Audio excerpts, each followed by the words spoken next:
እኔ አንዳንድ ሰዎች ታሳዝኑኛላችሁ በእውነት ምንም ዝም ዱባ ራስ የሆናችሁ ሰዎች አላችሁ።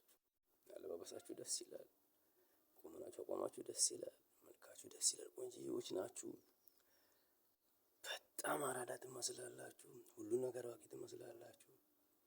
ይገርመኛል ግን እንደዚህ አይነት ሰዎች ናችሁ። ዝም ብላችሁ አራት ኪሎ የምትሉ ሰዎች 8 ዓመት ሙሉ 4 ኪሎ እያለ ይኖራል እንዴ ሰው? 4 ኪሎ ከሜክሲኮ 20 ብር ነው። አትሄድም እንዴ ተሳፍረ?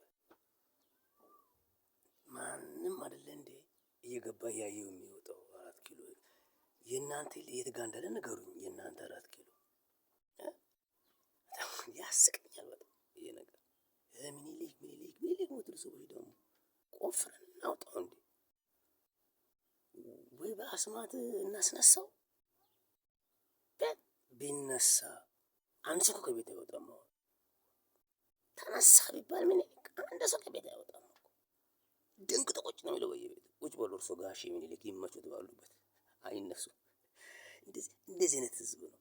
አያሳፍራል እባካችሁ። እኔ እኮ ምኒልክ የምትሉት አቤት ሲመጣ ነው እንደ ምኒልክ የታያችሁ። በመላስ ጊዜ አትልም ነበር እንዴ? በመንግስቱ ኃይለማርያም ጊዜ አትልም ነበር እንዴ? በኃይለሥላሴ ጊዜ አትልም ነበር እንዴ? ከየት እባክህ ያምጣልህ አብይ? ከፍቶ ግባና ሲልህ ነው እንዴ ምኒልክ የምትለው? እንደገና የባሰ አንተ። እናቴ ትሙት። በጣም ራስ ባካችሁን። ሌላ ነገር ተጠቀሙ ወይ? ሌላ ሀሳብ የላችሁም እንዴ? እንደ ሰው ሀሳብ የላችሁም እንዴ?